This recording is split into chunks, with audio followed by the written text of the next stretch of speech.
This is video 2 on the refrigerant recovery on this Nissan Rogue.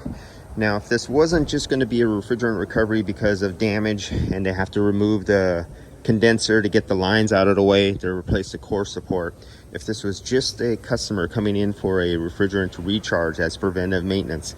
In the last video, I did a very brief, not complete overview of a refrigerant recovery procedure using the field piece equipment. This field piece is the S-Man 480V model. This is their best model they have on the market to date. It's a 4-port manifold, very convenient because, as you can see in my last video, I'm able to do a recovery. At the same time, I have a vacuum pump hooked up and I could do a vacuuming and I could clean out all the hoses prior to doing a recovery instead of purging refrigerant off to the atmosphere.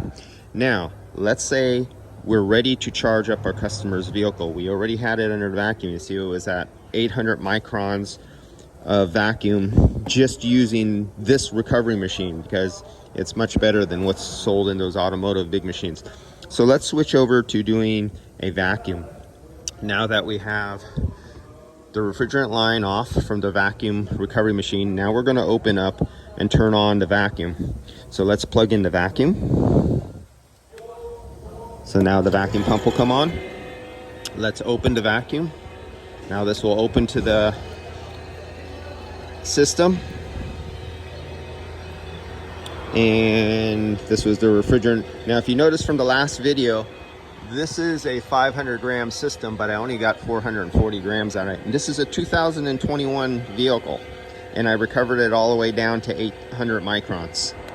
So only a little bit short. Not bad at all. You'll usually find most, I'm in a working shop, so there is noise in the background. You'll usually find most systems, you won't get all the refrigerant that should have been in there by the label. But always notice that manufacturers have always shortened the quantity of refrigerant just a little bit usually. Every penny counts. Okay, so we're now performing a vacuum on the system.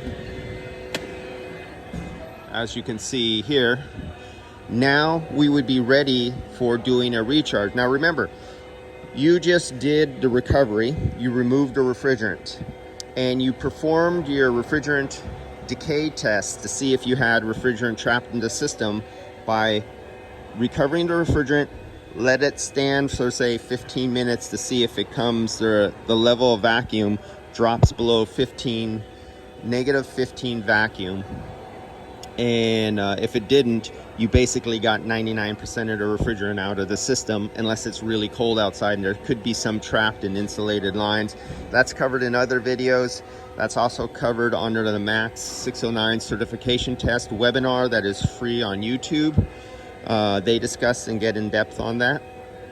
So now we're down to in the 800 micron level, which is not really the true level. That's the level where the sensor is located inside here.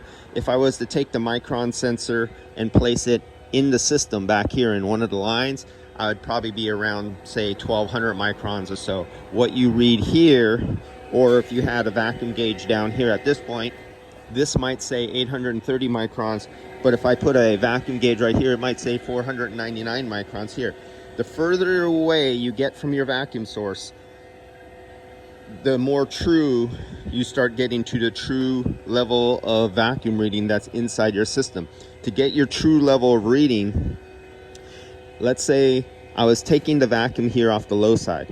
If I wanted my true level of reading, I'd put my micron gauge all the way over here at the opposite end of the system, furthest away from my source of vacuum, say on the liquid line right here, and I would be getting my true micron vacuum level right here. But that's covered in other videos talking about vacuum and your placement of your vacuum gauge and what's real vacuum and what's not. When you're in your setup, you can get fooled by that. But right now we're ready to recharge because this system has never been open to the atmosphere. And we went through the refrigerant recovery procedure and now we're deep into a vacuum. I can immediately go right into a recharge. And that would be recovered using the scale, and here we have a good wireless Bluetooth scale setup. that we had 430 grams in it. Let's zero that out, and this is how easy that is. Boom, zeroed out. So if you had a brand new cylinder of YF refrigerant on there, you just zeroed it out, and now whatever refrigerant leaves the system, you would weigh and measure and compare to whatever the vehicle manufacturer's label says should go back into the system. You don't guess, you don't go by pressures, you don't go by temperature. You only fill a system up by weight only, no other method. That's about it.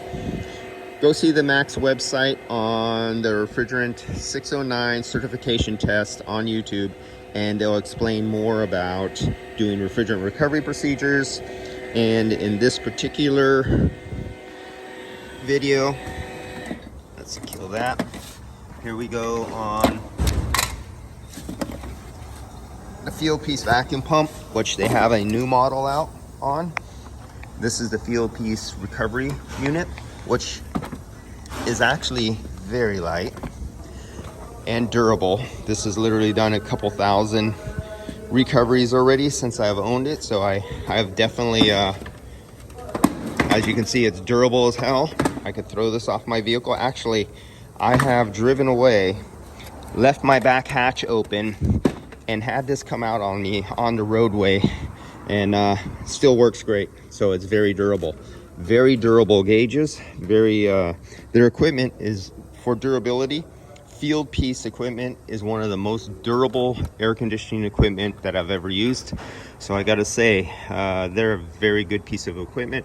So if you are thinking of getting in the automotive industry and the big giant machines are just out of your budget or out of your space limitations, then this is my most highly recommended equipment to date, is the field piece manifold gauges. Field piece for economy, for lightweight, for speed on a small car. This little field piece is a very good unit. There's bigger units, faster units, stronger units, a whole another work, but in its category, for the price to weight ratio, this is one of the best little recovery procedures for automotive. I've done videos on how easy it is to change vacuum oil on the vacuum pump here. It comes with a reserve oil tank right back here, so you have extra oil inside there. Your oil is located right inside here, and by simply just turning the valve, it dumps the old oil into the other reserve tank. You pull that out, you close your valve. I've done videos on this. You just open it up and pour your brand new oil into your tank, and you close it up and you're ready to go. It's that simple. So you have no excuse to be reusing old oil week after week, month after month. All right, guys, I'll see you later.